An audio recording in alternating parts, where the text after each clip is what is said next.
40 ভাগের কম ভোট পেলে সেই আসনে ভোট বাতিল এমন সুপারিশ করা হয়েছে বলে জানিয়েছেন নির্বাচন ব্যবস্থা সংস্কার কমিশনের প্রধান বদিউল আলম মজুমদার। এছাড়া গুম, খুন ও মানবতা বিরোধী অপরাধে জড়িতরা নির্বাচনে প্রার্থী হতে পারবে না বলেও সুপারিশ করা হয়েছে। সকালে রাজধানীর আগারগাঁওয়ে নির্বাচন কমিশন ভবনে সাংবাদিকদের তিনি একথা বলেন।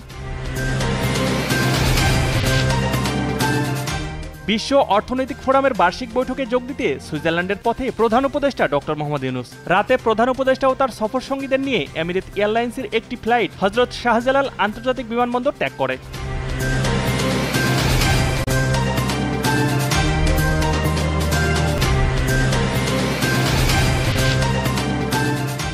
সৌদি আরবে গমনিচ্ছুক কর্মীদের মেনিনজাইটিস টিকা নিতে হবে না বলে জানিয়েছে সিভিল এভিয়েশন কর্তৃপক্ষ। তবে ওমরা ও ভ্রমণ ভিসায় যারা যাবেন তাদেরকে অবশ্যই টিকা নিতে হবে। ভ্রমণের 10 দিন আগে এই টিকা নিতে হবে।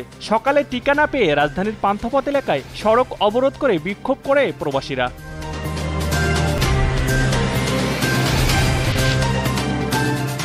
আনুষ্ঠানিকভাবে দ্বিতীয়বারের মতো যুক্তরাষ্ট্রের প্রেসিডেন্ট হিসেবে দায়িত্ব নিয়েছেন ডোনাল্ড ট্রাম্প। অভিষেকের পর তিনি পানামা খাল দখল সহ কয়েকটি নির্বাহী আদেশ জারির ঘোষণা দেন। এদিকে পানামার প্রেসিডেন্ট হুঙ্কার দিয়ে বলেছেন পানামা খাল পানামার হাতে এবং পানামার হাতেই থাকবে। এক প্রতিবেদনে এ তথ্য জানিয়েছে ব্রিটিশ সংবাদ মাধ্যম বিবিসি।